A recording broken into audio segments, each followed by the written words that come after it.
Bismillahirrahmanirrahim. Assalamualaikum warahmatullahi wabarakatuh.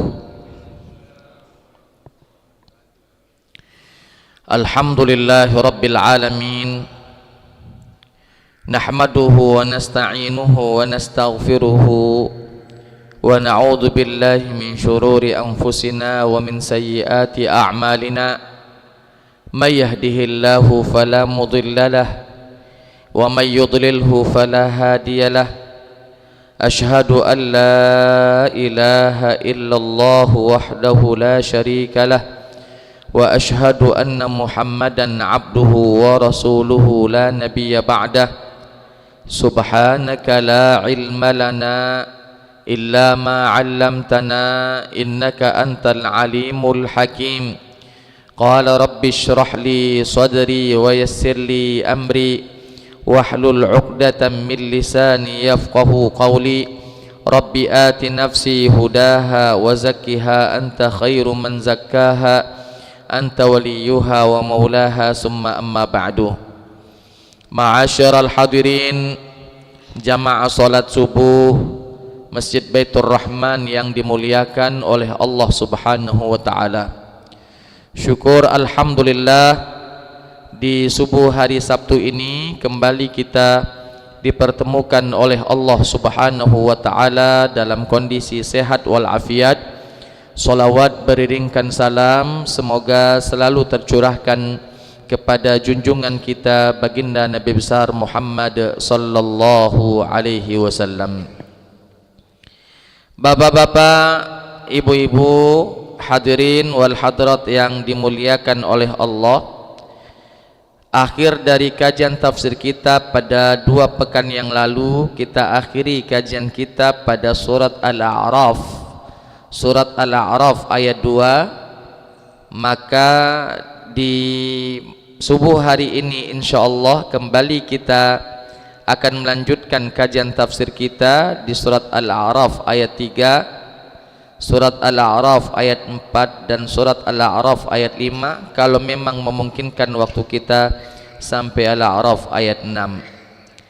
Sebelum kita mencoba mengkaji, mentafsirkan ayat-ayat tersebut, alangkah baiknya jikalau kita baca terlebih dahulu ayat-ayat yang akan kita tafsirkan. A'udzu billahi minasy syaithanir rajim.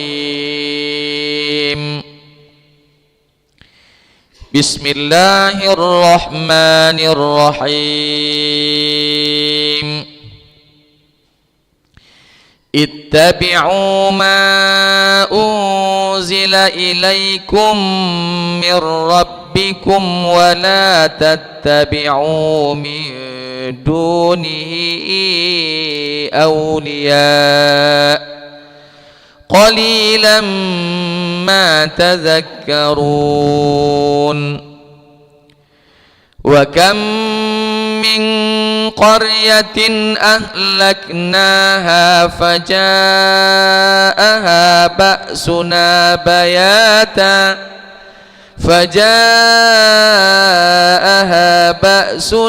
bayatan aw hum qailun. فما كان دعواهم إذ جاءهم بأسنا إلا أن قالوا إنا كنا ظالمين. فلنسألن الذين أرسل إليهم ولنسألن المرسلين فلنقصن عليهم بعلم وما كنا غائبين. Ma'asyiral hadirin jamaah salat subuh Masjid Baitur Rahman yang dimuliakan oleh Allah Subhanahu wa taala. Di dalam tafsir Ibnu Katsir menjelaskan tentang ayat ittabi'u ma unzila ilaikum mir rabbikum. Beliau mengatakan iqtafu atharan nabiyil ummiyil ladzi ja'akum bikitabin unzila ilaikum mir rabbikum. Ibnu Katsir mengatakan di dalam kitabnya, di dalam tafsirnya mengatakan bahwa ikutilah jejak-jejak nabimu yang ummi, yang mana beliau telah didatangkan oleh Allah Subhanahu wa ta'ala di hadapan kalian, dan Nabi Muhammad telah diberikan atau diturunkan kitab suci kepadanya dari Tuhan kalian. Ini menunjukkan ma'asyiral hadirin bahwa mengikuti jejak-jejak Nabi, salah satunya adalah Al-Quran, adalah termasuk min simatil mu'minin, termasuk ciri-ciri orang-orang yang beriman. Karena bohong jikalau dia mengatakan beriman tapi dia tidak mengikuti baginda Nabi sallallahu alaihi wasallam, tidak mengimani dan tidak mengamalkan apa yang diturunkan oleh Allah kepadanya berupa Al-Quran. Maka di ayat ini Allah Ta'ala mengatakan ittabi'u ma unzila ilaikum, ikutilah apa yang telah diturunkan kepada kalian, yaitu Al-Quran, mir rabbikum, dari Tuhan kalian. Wala tattabi'u min dunihi awliya, dan janganlah kalian mengikuti selain Al-Quran, selain Nabi sallallahu alaihi wasallam, walaupun itu adalah pemimpin-pemimpin kalian. Karena pemimpin di sini Bapak Ibu ada dua. Ada pemimpin yang sesuai dengan apa yang diajarkan oleh Allah dan Rasulnya. Ada pemimpin yang membangkang perintah Allah dan Rasulnya. Pemimpin yang mengajak kita untuk mengamalkan perintah Allah dan Rasulnya, ikuti pemimpin itu. Karena Allah Ta'ala mengatakan ati'ullaha wa ati'ur rasul wa ulil amri minkum. Taatilah Allah, taatilah Rasulnya Nabi Muhammad, wa ulil amri minkum, dan para pemimpin-pemimpin kalian apabila dia mentaati Allah dan Rasulnya. Tetapi seandainya pemimpin tersebut tidak mentaati Allah dan Rasulnya, bahkan dengan terang-terangan membangkang perintah Allah dan Rasulnya, tidak ada ketaatan bagi seorang pemimpin tersebut. La ta'ata li makhluqin fi maksiatil khaliq. Tidak ada ketaatan bagi seorang pun di hadapan bermaksiat di hadapan Allah Subhanahu wa ta'ala. Maka Allah Ta'ala memerintahkan kepada kita untuk mengikuti Al-Quran. Ke timur kata Al-Quran, kita ke timur pergi. Ke barat kata Al-Quran, ke barat kita menuju. Ke selatan atau ke utara kata Al-Quran, itulah yang kita akan amalkan. Kenapa Bapak Ibu? Karena Al-Quran kalamullah, wahyu yang Allah wahyukan kepada baginda Nabi sallallahu alaihi wasallam, yang mana isi kandungannya semuanya benar. La raiba fihi, tidak ada keraguan di dalam Al-Quran itu sendiri. Jangankan satu kalimat, satu huruf pun tidak ada keraguan kita kepadanya, kepada Al-Quran itu sendiri. Nah Bapak Ibu, karena kita tahu bahwa Al-Quran kalamullah, firman-firman Allah, wahyu-wahyu yang Allah wahyukan. Allah maha tahu, maha bijaksana, maha kemahatauan Allah. Lalu Allah Subhanahu wa ta'ala menjadikan Al-Quran sebagai pedoman hidup kita, sebagai pembimbing hidup kita, sebagai guide di dalam kehidupan kita. Kemana kata Al-Quran, ke situ kita pergi, karena kita yakini bahwa apa kata Al-Quran, maka itulah yang benar. Karena apa kata Al-Quran, kata Al-Quran adalah wahyu yang Allah wahyukan kepada baginda Nabi sallallahu alaihi wasallam. Oleh sebab itu Bapak Ibu, di sini pentingnya kita mempelajari dan memahami isi kandungan Al-Quran itu sendiri. Bagaimana kita bisa mengamalkan, mengikuti Al-Quran kalau kita tidak tahu membacanya, kalau kita tidak tahu apa maknanya, kalau kita tidak tahu apa tujuannya, apa tafsirannya, dan lain sebagainya. Karena Al-Quran diturunkan bukan hanya untuk dibaca, tapi Al-Quran diturunkan untuk menjadi pedoman amalan manusia hidup di muka bumi ini, agar supaya lurus jalannya menuju jalan yang diberkahi, menuju jalan yang diridhai, bukan jalan yang dimurkai ataupun jalan-jalan orang yang tersesat. Bapak Ibu hadirin wal hadirat rahimakumullah, makanya di ujung ayat ketiga dalam surat Al-A'raf ini Allah mengatakan qalilan ma tadzakkarun, alangkah sedikitnya orang-orang yang mampu mengambil pelajaran dari Al-Quran itu sendiri. Qalilan ma tadzakkarun, sedikit sekali orang-orang yang mampu mengambil pelajaran dari isi kandungan Al-Quran itu sendiri. Bisa jadi karena ketidaktahuan dia tentang isi kandungan Al-Quran, sehingga dia tidak mau mengamalkannya, atau dia tahu isi kandungannya tapi tidak meyakininya, dan pada akhirnya dia pun tidak menjalankan apa yang diperintahkan oleh Allah Ta'ala di dalam Al-Quran itu sendiri. Bapak Ibu hadirin wal hadirat rahimakumullah, qalilan ma tadzakkarun, alangkah sedikitnya orang-orang yang mengambil pelajaran dari apa yang telah dimaktubkan di dalam Al-Quran.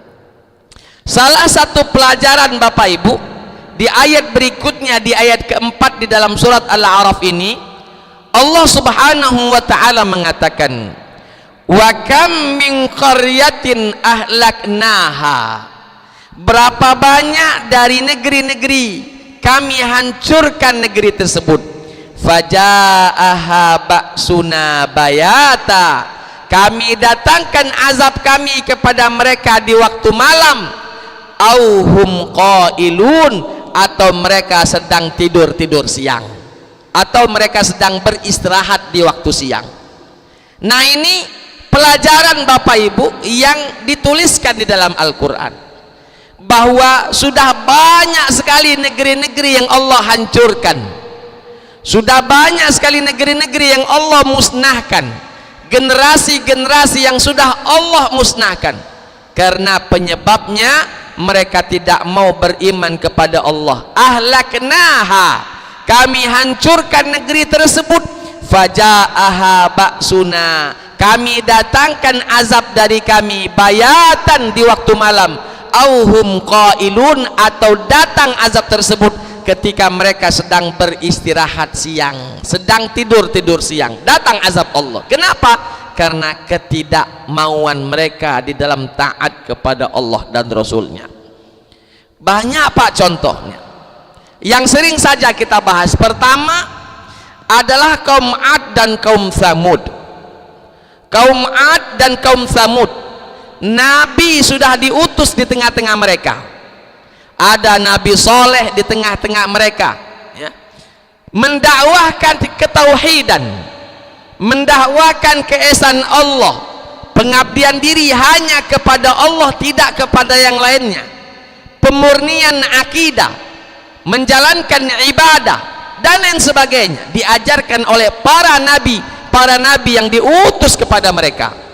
Tapi mereka tidak mengimaninya, bahkan mencoba untuk membunuhnya. Faja'aha ba'suna, maka didatangkanlah kepada mereka azab Allah Subhanahu wa ta'ala.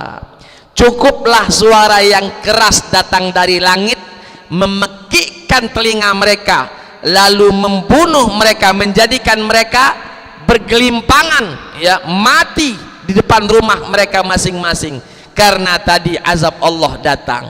Ada juga yang Allah hancurkan dengan angin puting beliung, angin kencang yang amat sangat dingin, menghancurkan rumah-rumah mereka, menghancurkan rumah-rumah mereka karena azab Allah datang. Ada juga yang Allah Ta'ala hancurkan kaum tersebut dengan air, Pak. Salah satunya adalah kaum Nabi Nuh alaihi salam.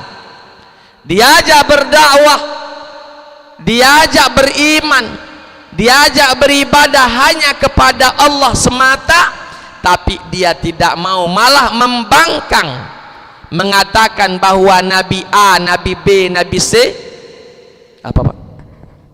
Turun sedikit, bismillah. Jadilah tes, naik sedikit, jadilah.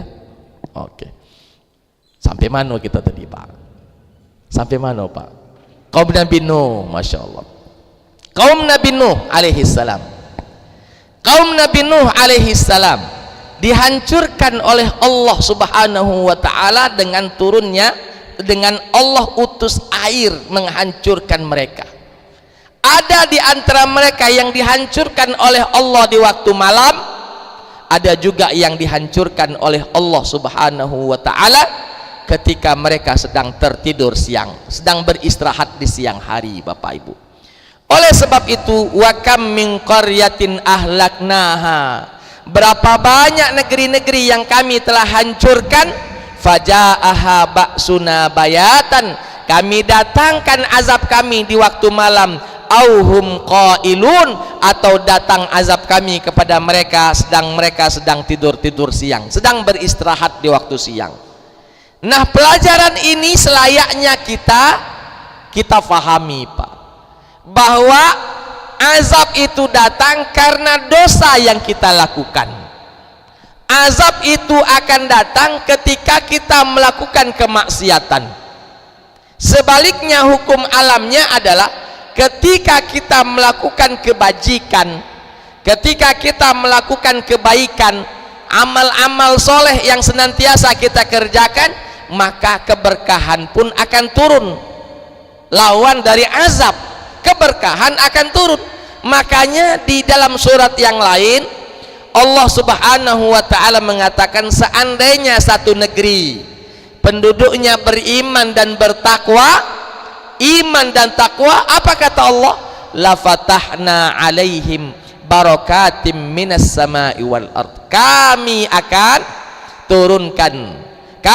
turunkan keberkahan dari langit-langit, dari pintu langit. Dibuka pintu langit lalu diturunkan keberkahan dari Allah seandainya penduduk negeri tersebut beriman lalu bertakwa kepada Allah Subhanahu wa ta'ala. Nah, oleh sebab itu ma'asyiral hadirin, di ayat keempat di dalam surat Al-A'raf ini menjelaskan kepada kita bahwa ketika kita menjauh dari Allah, bahkan membangkang kita dari perintah Allah, bisa jadi azab akan diturunkan kepada kita. Memang Pak, dulu Nabi pernah berdoa bahwa umat ini tidak dihancurkan dengan azab ketika mereka masih hidup. Itu dihancurkan dalam artian habis, selesai. Tapi kalau seandainya di satu negeri, di satu tempat, di satu provinsi, satu kabupaten, di satu desa melakukan kemaksiatan yang tidak bisa lagi dimaafkan, bisa jadi negeri itu saja yang kena, kampung itu saja yang kena, kabupaten itu saja yang kena, di tempat lain tidak.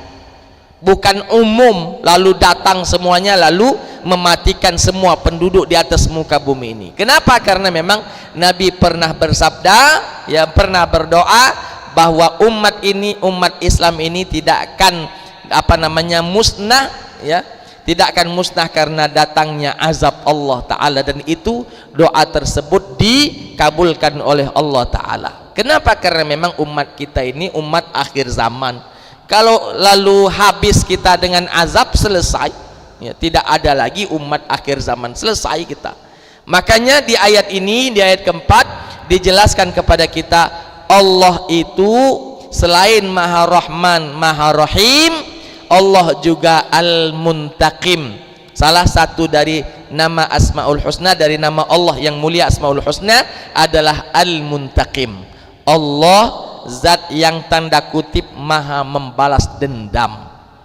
Kalau kamu melakukan kejahatan, ya dibalas oleh Allah kejahatan itu. Kalau kalian melakukan kebaikan, amal soleh, maka Allah juga balas dengan amalan-amalan atau hal-hal yang nikmat pahala dari sisi Allah subhanahu wa ta'ala. Bapak ibu hadirin wal hadirat rahimakumullah, maka di ayat kelima di dalam surat Al-A'raf Allah ta'ala mengatakan fama kana da'wahum izja'ahum ba'suna.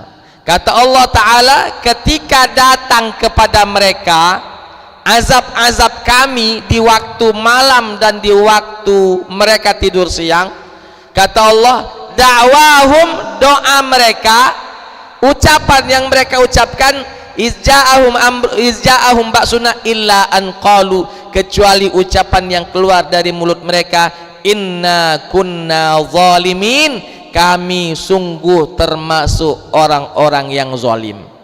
Dia beriktiraf, dia mengakui dirinya, Pak. Ketika datang azab baru dia mengakui dirinya, oh astagfirullahaladzim, rupanya kita lah jauh melenceng, rupanya kita jauh sudah dari Allah sehingga Allah menurunkan azab kepada kita. Nah, ketika datang azab, ada di antara mereka yang masih ingat bahwa ini azab datang dari Allah sehingga bersegera mereka meminta ampunan Allah. Ada bahkan mereka yang sama sekali tidak memahami kalau itu azab Allah, sehingga mereka hanyut, sehingga mereka tertimpa ujian atau azab datang dari Allah subhanahu wa ta'ala tersebut. Ucapan-ucapan mereka, kecuali mereka mengucapkan illa an qalu inna kunna zalimin, sungguh kami ini termasuk orang-orang yang zalim, melakukan kezaliman. Setidaknya Pak, zalim itu sering sudah saya sampaikan, setidaknya zalim itu ada 3 Pak. Pertama, zalim kepada diri sendiri. Yang kedua, zalim kepada makhluk Allah yang lainnya. Yang ketiga, zalim kepada Allah subhanahu wa ta'ala. Yang paling besar kezaliman itu adalah zalim kepada Allah. Allah telah berikan hak-hak kita, kewajiban Allah sudah ditunaikan kepada kita, tapi kita tidak melakukan kewajiban kita kepada Allah. Harta, nyawa, semuanya telah Allah fasilitasi, kita malah tidak menjadikan Allah sebagai Tuhan kita misalnya. Nah, ini zalim kita kepada Allah, dan ini ke tingkat kezaliman yang sangat besar, yang tidak ada melebihi kezaliman tersebut, yaitu zalim kepada Allah Ta'ala. Yang kedua baru zalim kepada kepada orang lain. Yang ketiga tingkat kezalimannya adalah zalim kepada diri sendiri. Bapak ibu hadirin, nah orang-orang yang tertimpa ujian tersebut atau tertimpa azab tersebut, Bapak ibu, seyogyanya dia bersegera untuk datang memohon ampunan Allah. Dia mengiktirafkan dirinya, dia mengakui dirinya bahwa dirinya salah, dirinya penuh dosa, dirinya penuh dengan kemaksiatan, sehingga datang azab Allah ini. Seyogyanya kita beriktiraf. Orang yang mengakui kesalahannya saja belum tentu selamat dari dari azab Allah tersebut, apalagi yang tidak mengiktirafkan dirinya. Orang yang mengakui kesalahannya saja belum tentu selamat, apalagi orang yang tidak mengakui kesalahan yang dia perbuat tersebut, Bapak Ibu. Makanya coba lihat ketika Nabi Adam alaihissalam Allah turunkan ke muka bumi, apa doa Nabi Adam alaihissalam beserta istrinya Siti Hawa? Tidak ada doa lain yang dipanjatkan kecuali iktiraf, mengakui kezalimannya. Rabbana zalamna anfusana, ya Allah, kami telah melakukan kezaliman atas diri kami sendiri. Iktiraf, dia mengakui kesalahannya, Bapak Ibu. Rabbana zalamna anfusana wa illam taghfir lana, jikalau engkau tidak mengampuni kami, wa tarhamna, dan merahmati dan menyayangi kami, lanakunanna minal khasirin, pastilah kami akan termasuk orang-orang yang merugi. I'tiraf, mengakui kesalahan Pak di hadapan Allah Subhanahu wa ta'ala. Mengakui kesalahan, setidaknya itu setengah kebaikan dibandingkan tidak mengakui kesalahan tersebut.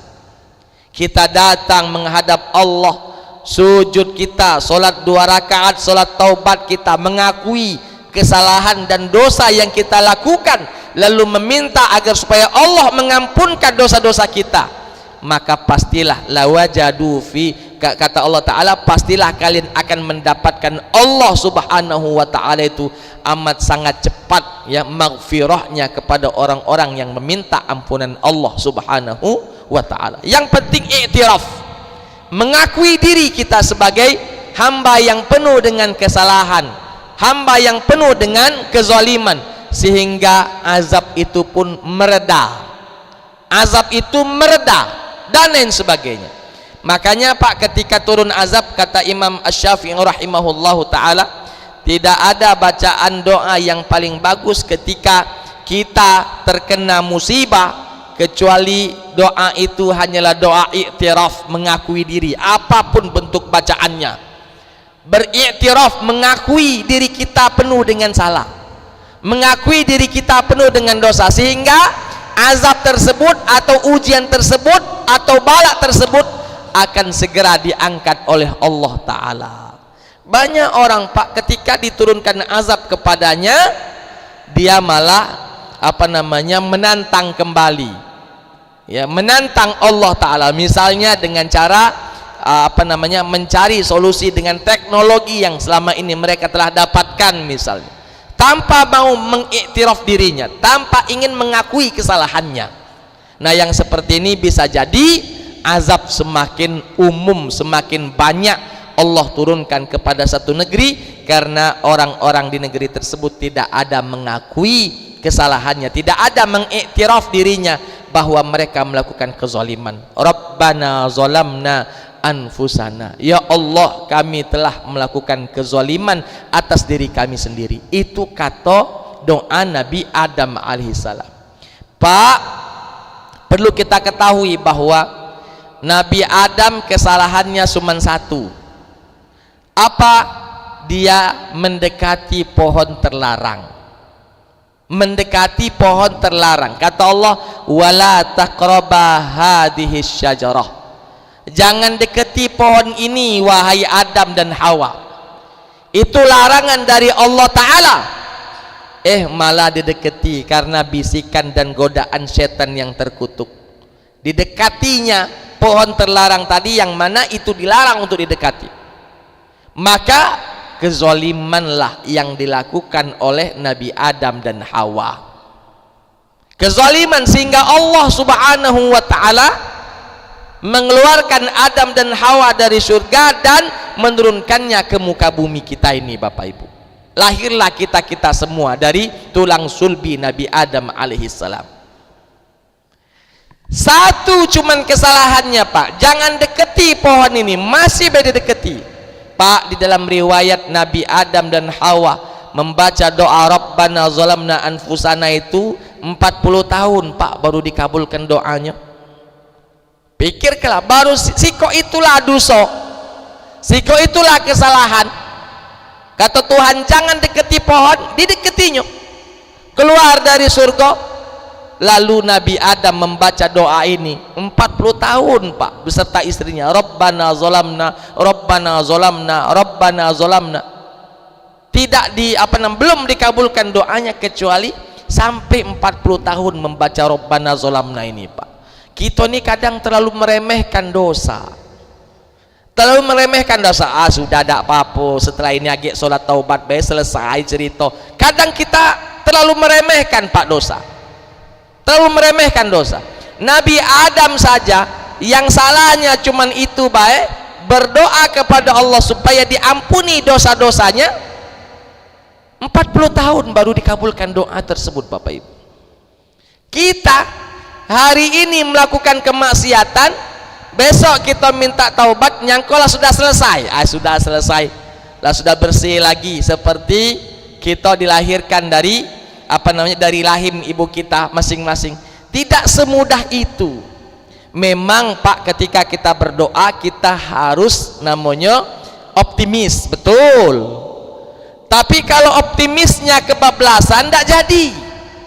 Makanya ada yang namanya al-khawfu war-raja. Al-khawfu war-raja. Raja ini optimis, insya Allah Allah ampunkan dosaku.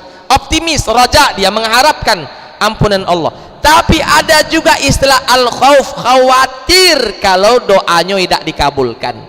Khawatir dia kalau istighfarnya tidak diterima oleh Allah. Makanya dia tidak melakukan sembarangan kemaksiatan tadi, Pak. Tidak sekendak hati, sudahlah taubat baik. Ada yang datang memberikan sogokan, terima lagi taubat. Ada lagi loka ini, ada loka itu, ada maksiat ini, ada maksiat itu.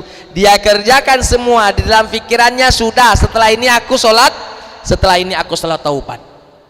Pak, tidak semudah itu. Memang sekali lagi kita harus optimis, harus Pak, harus optimis. Cuman tadi jangan optimis kebablasan. Jangan optimis kebablasan, harus diimbangi optimis itu dengan rasa khawatir. Jangan-jangan tobat aku tidak diterima, jangan-jangan tobat aku tidak diterima oleh Allah, jangan-jangan seharusnya harus banyak-banyak dalam hati kita tuh, Pak. Makanya kita senantiasa beristighfar sehari semalam itu, Pak.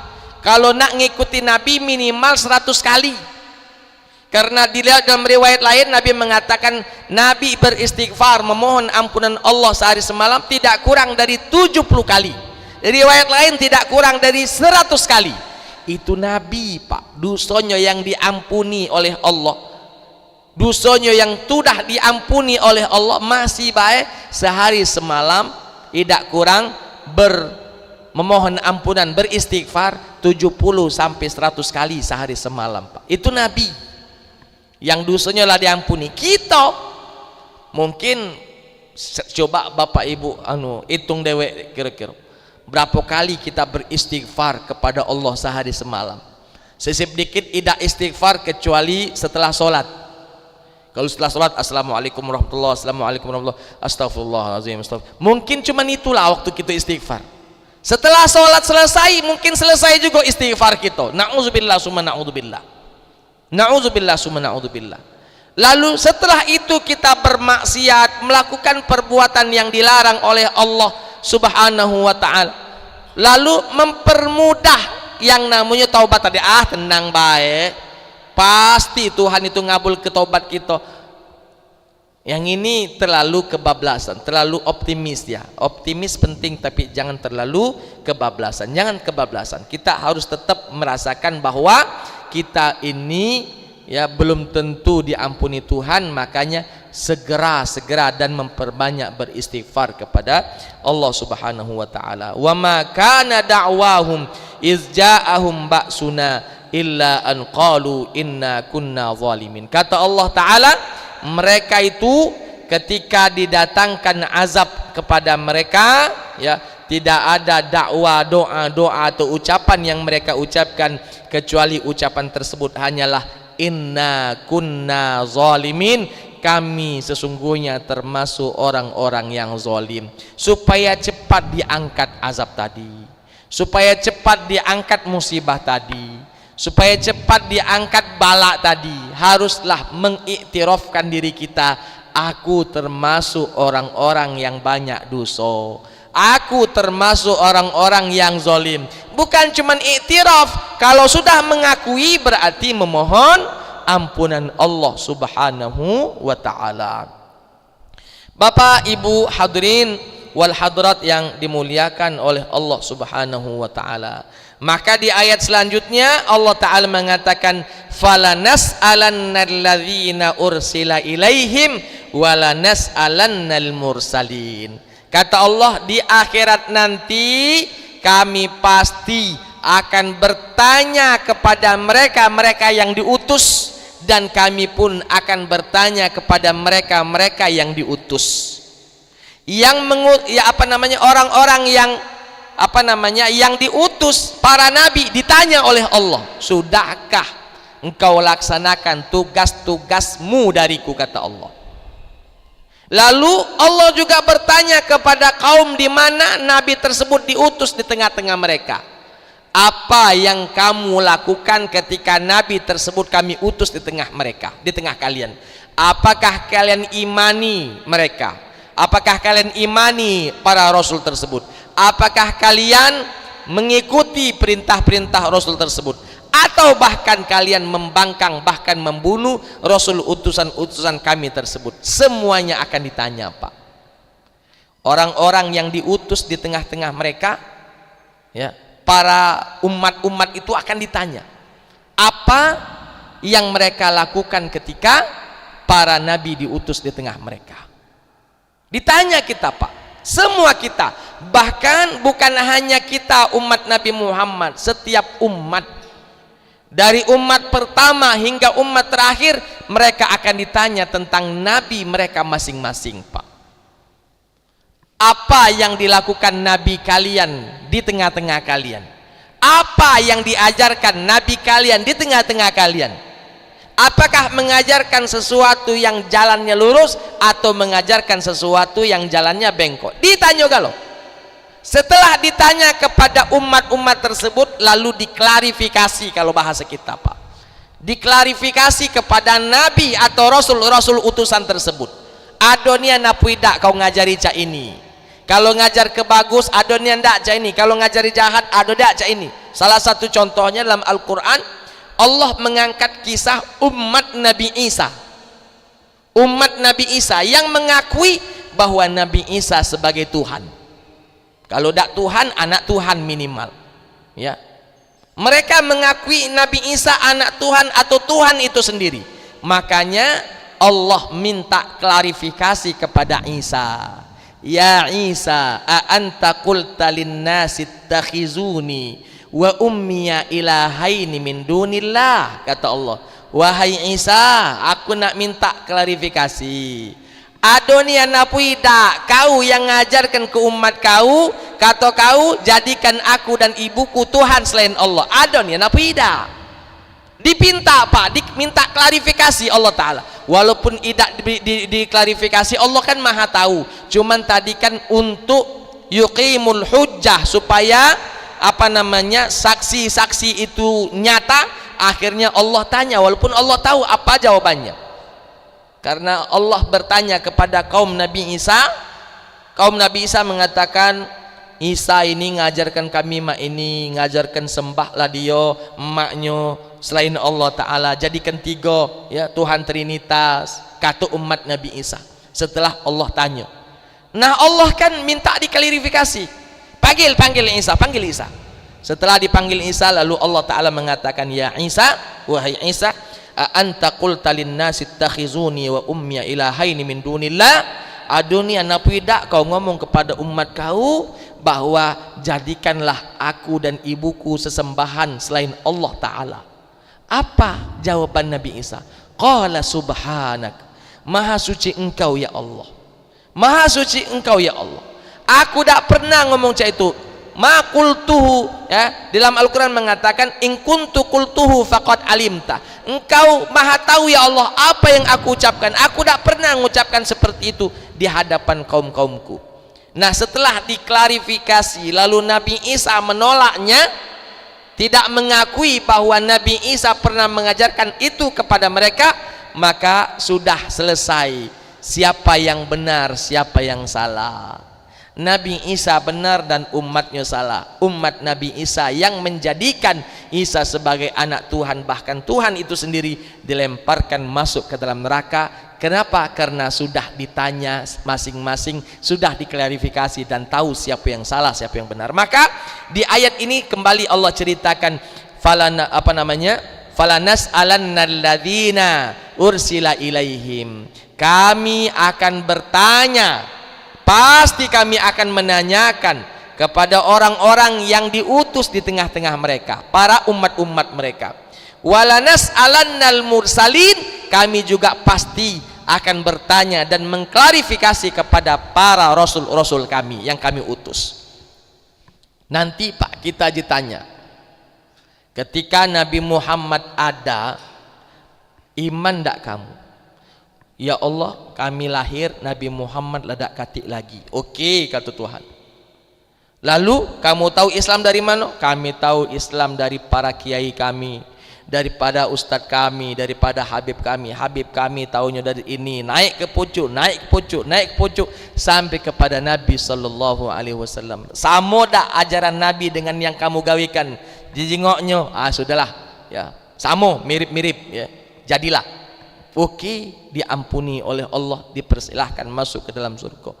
Tapi ketika di dalam umat ini ada yang tidak beriman kepada Allah, karena sekarang kan ada yang beriman, ada yang tidak. Mereka ditanya, ketika Muhammad diutus di zaman kalian akhir zaman, apa yang kamu gawikan? Kami tidak percaya dengan Muhammad. Nah, yang cak ini diklarifikasi kepada Nabi SAW. Apakah kau tidak pernah ngajarkannya? Maka pasti Nabi menjawabnya, pernah lah ku ajarkan, cuman dasar diobai yang tak galak meloi apa yang diajarkan, ya, apa yang telah diajarkan di tengah-tengah mereka. Maka di ayat ini menjelaskan kepada kita bahwa pasti Allah bertanya kepada para umat, dan pasti juga Allah bertanya kepada para rasul sebagai klarifikasi dari kedua belah pihak. Bapak Ibu hadirin wal hadirat rahimakumullah. Ayolah, jam 6 lewat nih, jam 6.10. Jadilah dulu Pak, jadilah dulu, tidak terasa. Kita coba buka sesi tanya jawab dulu Pak. Jadilah sampai ayat 6b dulu. Yang ingin bertanya diaturi. Silakan Pak.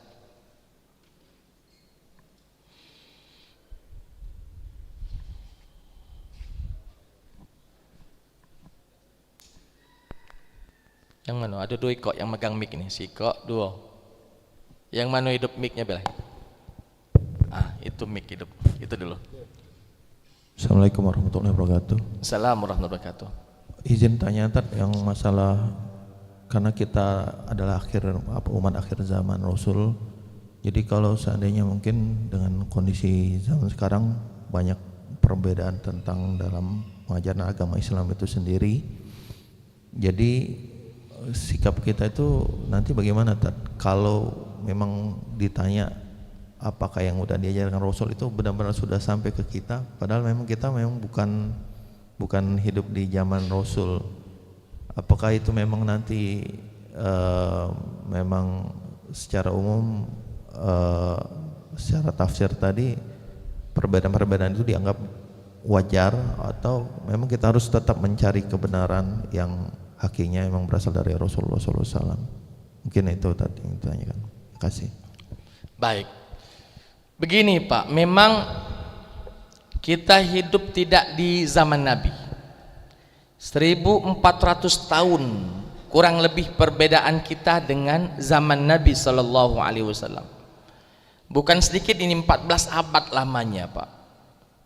Maka Allah Subhanahu wa ta'ala mengutus Nabi ini lalu mengajarkan keislaman, ajaran kebenaran kepada umatnya. Lalu Allah Subhanahu wa ta'ala menjadikan Al-Quran sebagai pedoman, karena tahu bahwa Nabi ini Nabi akhir zaman, dan umat akhir zaman ini umurnya sampai berapa misalnya Allah Maha tahu. Oleh sebab itu Allah Subhanahu wa ta'ala berjanji untuk menjaga Al-Quran, karena Al-Quran ini pedoman. Inna nahnu nazzalna dzikra wa inna lahu lahafizun. Sesungguhnya Al-Quran ini kami yang menurunkannya, dan kami pula lah yang akan menjaganya. Kenapa? Karena Al-Quran sebagai dasar dari pokok-pokok syariat ajaran agama Islam. Kalau Al-Quran dijaga keaslian dan keabsahannya, maka insya Allah tidak akan jauh dengan apa yang dilakukan oleh Nabi, karena Nabi menjalankan isi kandungan Al-Quran, dan Al-Quran yang dijalankan Nabi sama seperti Al-Quran yang ada di tengah-tengah kita. Ini nilai plusnya umat ini, bahwa kita punya pedoman, yang pedoman itu pasti benar, karena Allah menjamin kebenaran di dalam pedoman tersebut, la raiba fihi. Nah, jadi itu pertama. Jadi insya Allah perbedaan amalan yang dilakukan oleh Nabi dan yang kita lakukan saat ini akan diminimalisir dengan adanya Al-Quran itu sendiri. Kenapa? Karena pedoman. Yang kedua, Bapak, adanya hadis Nabi Sallallahu Alaihi Wasallam. Allah memberikan taufik dan hidayah kepada para pendahulu kita untuk mengumpulkan hadis-hadis Nabi, penjelasan dari Al-Quran itu sendiri, karena tidak ada manusia yang selamat kecuali Nabi. Makanya Nabi Muhammad kita dengarkan apa wejangannya, apa nasihatnya, apa ucapannya, bagaimana tindak tanduknya, bagaimana putusannya, dicatat oleh orang-orang terdahulu, Pak. Dan cara mencatatnya di luar nalar, Pak. Makanya termasuk yang luar biasa di dalam umat ini adanya hadis, dan hadis itu bukan hanya ditulis langsung tanpa ada silsilahnya, nyambung, Pak, dari si fulan bin fulan, dari si fulan bin fulan, dari si fulan bin fulan, dari si fulan sampai kepada Nabi Shallallahu Alaihi Wasallam, nyambung, sehingga meminimalisir kesalahan yang ada. Bagaimana kita bisa mengatakan meminimalisir kesalahan yang ada? Karena para ulama kembali lagi mengkaji fulan bin fulan bagaimana nih, kuat tak hafalannya. Mungkin memang wong soleh fulan, tapi tadi ada yang kuat hafalannya, ada yang tak kuat hafalannya. Yang kuat hafalannya kita singkirkan, yang tak kuat kita hafalannya kita singkirkan, jadikan satu. Yang kuat hafalannya pacak lanjut ke tahap selanjutnya, yang tak kuat hafalannya kita singkirkan, dia ini hadis dhaif. Lebih baik kita mengatakan bukan hadis dibandingkan yang bukan hadis kita katakan hadis. Maka ada sebut hadis dhaif, hadis hasan, hadis sahih, ya. Nah, kedua ini menjadi kunci, Pak, dari amalan kita keseharian di dalam beragama ini. Karena Nabi mengatakan taraktu fikum amrayni in tamassaktum bihima lan tadillu abada. Aku tinggalkan dua perkara, seandainya kalian berpegang teguh dengan dua perkara tersebut maka takkan pernah sesat selama-lamanya. Al-Quran dan sunnah Nabi Sallallahu Alaihi Wasallam. Jadi yakinilah, insya Allah, yakinilah bahwa ketika kita menjalankan dua ini, Al-Quran dan sunnah Nabi, apa yang kita lakukan selalu kita imbangi, kita timbang, ya, ini benar apa tidak menurut Al-Quran, ini benar apa tidak menurut hadis Nabi Sallallahu Alaihi Wasallam. Atas pemahaman siapa? Atas pemahaman para ulama kita. Oh, ini benar, maka yakinlah insya Allah apa yang digawikan ini dulu Nabi pernah mengerjakannya. Apa yang kita kerjakan ini dulu pernah dikerjakan oleh Nabi, maka yakinilah itu adalah kebenaran yang mutlak. Jangan pernah kita ragu-ragu, karena keraguan itu bisa jadi setan datang lalu memberikan was-was dalam hati kita. Sudahlah, nak capek-capek kamu beribadah, tidak sama ibadah kamu dengan ibadah Muhammad, tidak sama. 14 abad kata setan. Mulai kita mundur, ninggalkan ibadah, takut kita sia-sia melakukan ibadah. Jadi yakinilah bahwa Allah Ta'ala, ya, telah telah berjanji untuk menjaga Al-Quran. Inna nahnu nazzalna dzikra wa inna lahu lahafidun. Al-Quran di zaman Nabi dengan Al-Quran zaman kita sama, tidak ada perbedaan. Jangankan satu kalimat, satu huruf pun tidak ada perbedaan. Jadi ketika betul-betul amalan tadi selalu diimbangi dengan Al-Quran dan Sunnah, maka insya Allah itulah orang-orang yang beruntung, termasuk firqah najiyah, termasuk orang-orang kelompok-kelompok yang selamat, yang kata Nabi Shallallahu Alaihi Wasallam, akhir umatku itu terpecah menjadi 73 golongan, ya, 72 golongan semuanya neraka, cuman sikok yang masuk surga. Nah, mudah-mudahan ketika betul-betul kita mengimbangi apa yang kita lakukan dengan Al-Quran dan Sunnah, ya, sesuai dengan pemahaman para ulama kita, insya Allah termasuk orang-orang yang masuk kepada firqah an-najiyah, kelompok-kelompok yang selamat, ya, tidak masuk ke dalam neraka, bahkan dimasukkan ke dalam surga Allah Ta'ala. Wallahu Ta'ala a'lam bisawab. Silakan Pak. Assalamualaikum warahmatullahi wabarakatuh. Waalaikumsalam warahmatullahi wabarakatuh. Tadi disebutkan bahwa sering terjadi hukuman atau laknat Allah kepada umatnya. Itu sudah banyak, tetapi itu berlangsung terus, masih berlangsung terus sampai sekarang.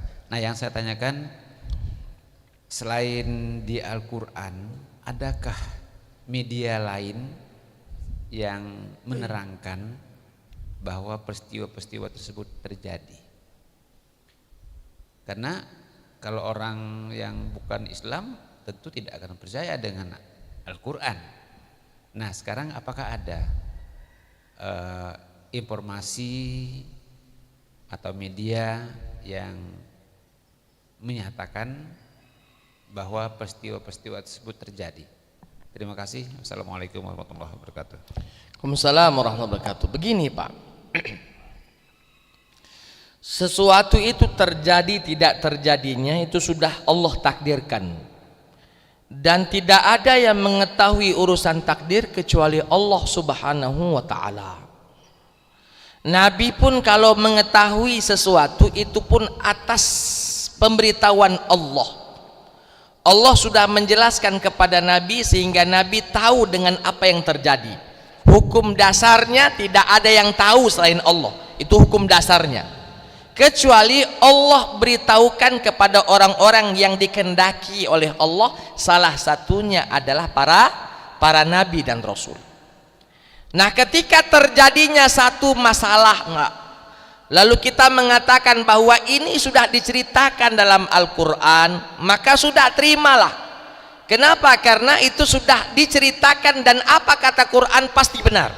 Yakinilah walaupun belum nyambung di alam pikiran kita, kita yakini bahwa materi ini benar, cuman tadi akal aku belum sampai ke situ.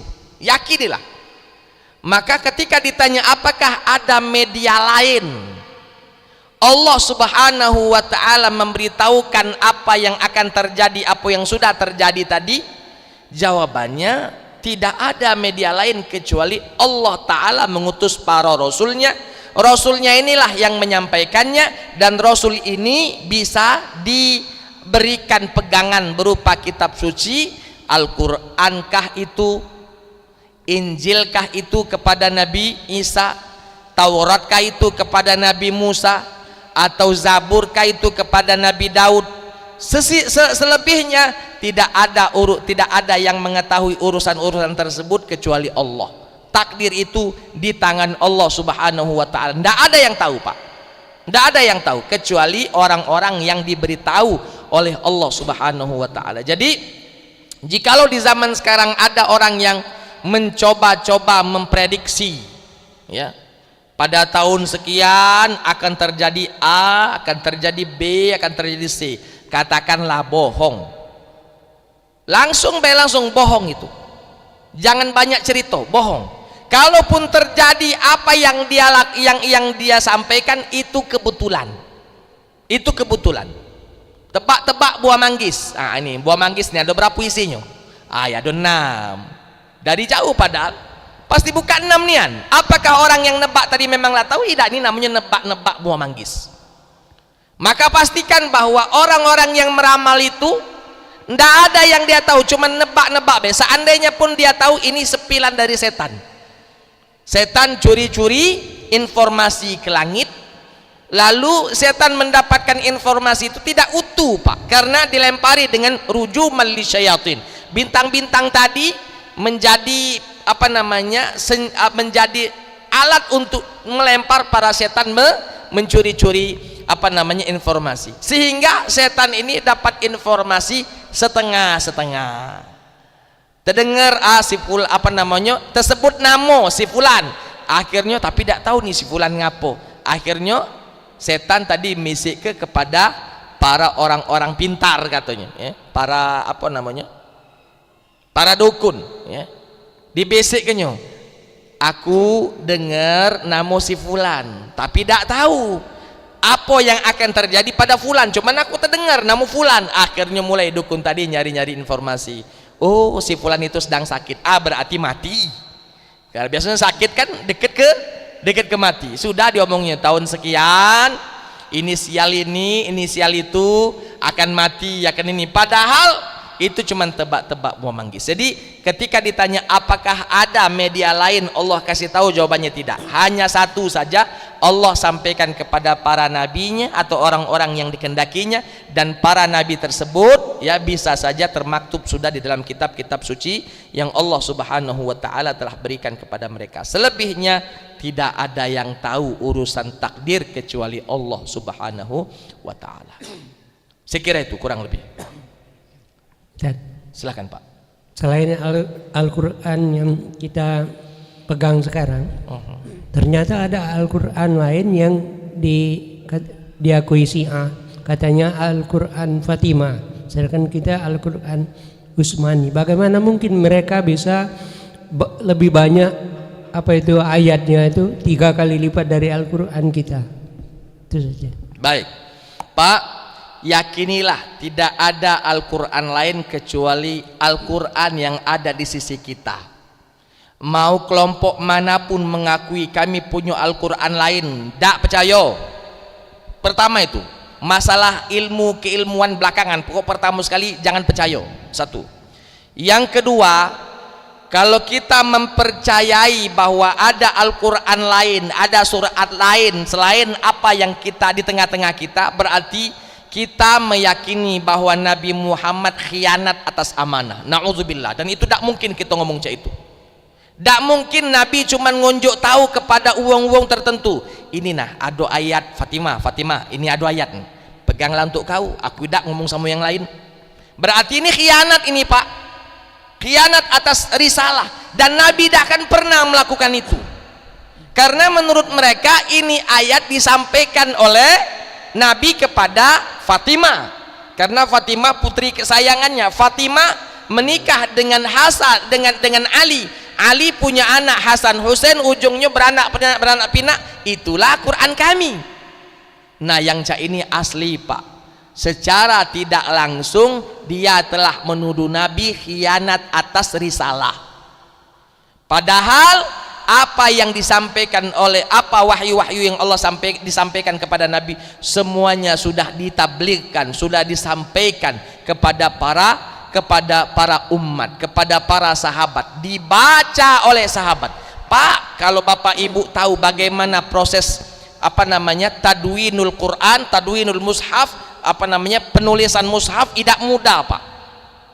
Kalau Bapak coba nanti sekali-sekali baca sejarahnya bagaimana mushaf ini dijadikan buku, Al-Quran dijadikan buku. Dikumpulkan semua yang hafal Quran di zaman Abu Bakar Pak. Kenapa di zaman Abu Bakar? Karena di zaman Nabi memang belum ada proyek penulisan Al-Quran. Nabi meninggal, maka puncak kepemimpinan dipimpin oleh Abu Bakar. Datanglah omongan mengatakan bahwa Abu Bakar ini, kita ini mau tak mau harus nulis Al-Quran ini. Ngapo? Karena kalau tidak nulis Al-Quran sedikit mati galau para hafiz Quran ini. Siapa lagi yang hafal Quran anak cucu kita ini ya. Maka ada usulan untuk menulis Al-Quran, diterima oleh Abu Bakar. Payu bikin proyek gitu untuk nulis Al-Quran. Dikumpulkan semua hafal Quran, karena banyak juga Pak yang sudah mati syahid ini, mati perang para hafal Quran. Maka dikumpulkan semuanya para penghafal Quran. Mulailah ya diinventarisir ayat demi ayat, surat demi surat. Di zaman Abu Bakar meninggal, proyek ini belum selesai. Dilanjutkan proyek ini oleh proyek Umar bin Khattab. Dilanjutkan proyek ini, penulisan Al-Quran ini. Di zaman Umar juga belum selesai, dilanjutkan oleh Khalifah Utsman bin Affan radhiyallahu anhu. Sampai di zaman itulah ya penulisan mushaf ini selesai. Dan setelah selesai ini Pak, bukan langsung bersegera kita tanpa ada tim auditor, ada tim monitoring, semuanya diunjuk. Coba baca.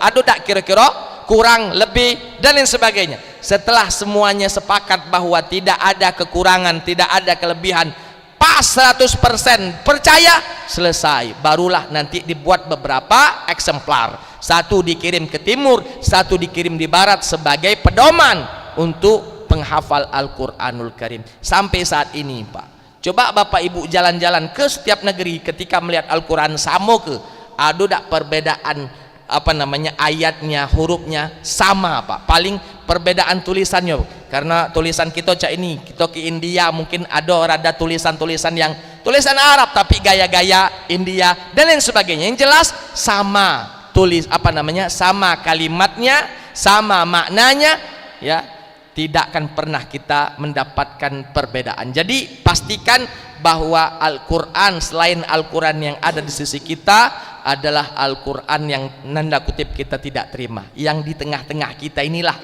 yang harusnya kita yakini, kita fahami dan kita yakini. Kenapa? Karena inilah yang sampai di tengah-tengah kita, yang mereka katakan bahwa kami ada Quran khusus, beda dengan Quran kamu. Secara tidak langsung Pak, dia telah menghina Nabi SAW. Secara tidak langsung dia mengatakan bahwa Nabi kami jingok Muhammad tuh, dia pro ke kami, akhirnya ngunjuk ini ke kami baik, tak ngunjuk ke kamu. Nah ini berarti mereka menganggap Nabi Muhammad khianat atas amanah Al-Quran, dan Nabi tak akan pernah melakukan itu. Wallahu ta'ala alam. Jadi yakinilah bahwa Al-Quran yang ada di tengah-tengah kita ada 114 surat, 30 juz, ada 6.236 ayat. Inilah Al-Quran yang disampaikan kepada Allah, kepada Nabi, tidak lebih tidak kurang. Wallahu ta'ala a'lam bissawab. Jadilah baik Bapak Ibu, mari sejenak kita mengangkat tangan bermunajat kepada Allah Ta'ala. Mudah-mudahan apa yang kita niatkan Allah Subhanahu wa Ta'ala berkenan untuk mengijabah semua doa-doa kita. A'udzu billahi minasyaitonir rajim. Bismillahirrahmanirrahim. Alhamdulillahi rabbil alamin, wassalatu wassalamu ala asyrafil anbiya'i wal mursalin sayyidina wa maulana Muhammad wa ala alihi wa sahbihi ajma'in. Allahumma anta rabbuna la ilaha illa anta khalaqtana wa nahnu 'abiduka wa nahnu ala ahdika wa 'adika mastata'na na'udzu bika min syarri ma sana'na nabu'u laka bi ni'matika 'alaina wa nabu'u bi dzunubina faghfir lana fa innahu la yaghfiru dzunuba illa anta ya ghafurur rahim. Allahumma anta ya ghaffar, Allahumma ighfir lana dzunubana wa والدينا وارحمهم كما ربونا صغارا. اللهم اجعل جمعنا هذا جمعا مرحوما وتفرقنا من بعده تفرقا معصوما ولا تجعل فينا ولا منا شقيا ولا محروما. اللهم أرنا الحق حقا وارزقنا اتباعه وأرنا الباطل باطلا وارزقنا اجتنابه واجعلنا من الراشدين. اللهم زدنا علما وارزقنا فهما يا ربنا يا رب العالمين. ربنا آتنا في الدنيا حسنة وفي الآخرة حسنة وقنا عذاب النار. وصلى الله على خير خلقه محمد وعلى آله وصحبه أجمعين. سبحان ربك rabbil izzati amma yasifun wa salamun alal mursalin walhamdulillahi rabbil alamin. Itu saja mungkin yang bisa saya sampaikan pada kesempatan kali ini. Mudah-mudahan ada manfaatnya bagi kita semuanya. Terima kasih atas segala perhatian, mohon maaf atas segala kekurangan dan khilafan. Subhanakallahumma wa bihamdika asyhadu an la ilaha illa anta astaghfiruka wa atubu ilaik. Assalamualaikum warahmatullahi wabarakatuh.